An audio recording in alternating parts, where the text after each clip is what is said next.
Triple J says yes. Check out our new and enhanced website at triplejguam.com. Get real-time view of every vehicle in our inventory, instant trade-in, plus easy financing. Triple J says yes. triplejguam.com. How many shows? Welcome to another edition of Cruising with KUAM. In the driver's seat is Chris Barnett from KUAM Sports. His passenger is Eli Monge, one of the founding partners of Pacific Extreme Combat, Asia Pacific's premier mixed martial arts company. With close to 60 professional shows on Guam and dozens more in the Philippines, Monge and Joey Calvo started PXC as a small company on Guam more than a decade ago. It has since expanded into the Philippines and has been a launching pad for many of the world's top MMA fighters, drawing millions of spectators, followers, and fans from around the globe, and elevating the sport of mixed martial arts on Guam, becoming a top-of-mind event and household name on island. We just kind of want to, I guess, start with, the beginning. I mean, that's always a great place to start. Just kind of walk us through how you guys were able to come up with the idea of doing PXC. It came from really looking out for the local boys back then. About probably 13, 14 years ago, there was another company that would come to Guam and they would do fights, and they would just pay the fighters really dirt cheap, $25, $50 to fight. So, me and Joey just wanted to do something where we paid the fighters, and we loved mixed martial arts because we were in jiu-jitsu, both for 27 years now, and we wanted to do something for the talent then, and we were so in love with this sport before it blew up to what it is now, and that was the beginning. So, I mean, I think that's a noble start where you're right, you had this company from the States coming in and paying the fighters dirt cheap, and with you guys like being the OGs of the scene with jiu-jitsu, I mean, you kind of knew where a lot of these guys were coming from, and you knew what it took to like even get into fight shape, you know what I'm saying? So you guys decided to do PXC. Was it rough at first? Was there any, because I mean, you were going against a company that had been doing these kind of events for a while now, and what was it like going into that first show? Was there like static with the other company? No, I mean, because they came to us, at the station to help, promote it for them, and so it was kind of easier for us because they had no other really avenue to do anything with anybody else. But for us, I mean, we got some backlash, at the beginning, from religious groups and just people. But the one person that the few people that really believed in it was like my uncles and stuff, and even like Grandpa. At first, he was kind of like, I don't know if I want this to happen or not.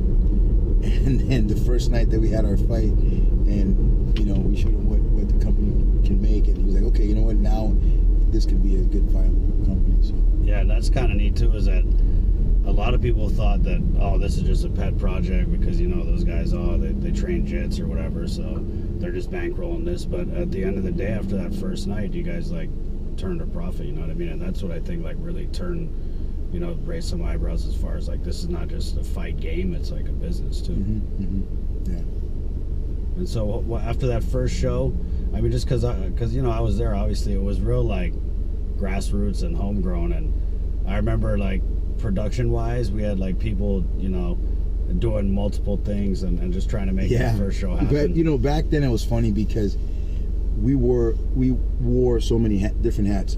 Joey and I mean, we used to set up tables, not including the people that work for the KUAM. KUAM was such a huge part of it at the beginning stages. We had our salespeople come in and set up, and our office manager handle the front tickets, and and then my wife would handle the production, still does, but I would sit there with Joey late night and setting up 300 to 400 chairs, trying to figure out how to do it. And back then we had a ring before we got the cage, and the cage was easier to set up. So and of course we had the mid-pack people that was helping us too as well.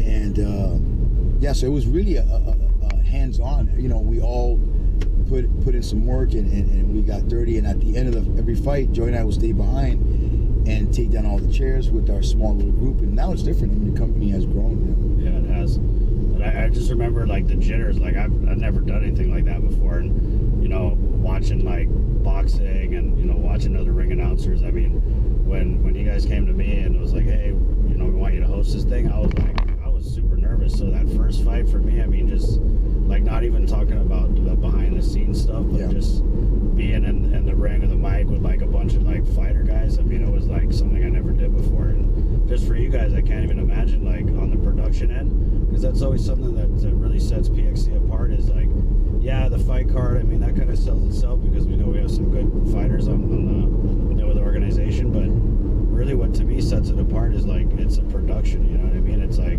it's tight, it's run. You know, it's run really tight, and you know Marie just nails it in the production end. And like, how many fights do you think that it took you guys to get into that groove where it's like people got their cues? You know, stuff was just happening. Like you know, with any live event, there's always something's going to happen. Something's always going to fall off. People are going to get emotional. There's going to be arguments back and forth. But since day one, our cadence was just right on, especially with live broadcasts. I mean, KUAM, we do live broadcasts. And we've done major shows before PXC. So, you know, the good thing is that we had professionals that knew how to put it together, especially with the news when they're back there hustling at 4 o'clock. And they're getting the news and getting all these stories late and trying to fit it into the whole programming. This was easier for them. You know, they were dealing with bigger moving parts like people and moving the fights around and cueing the music. So my wife and the whole group, like Sabrina,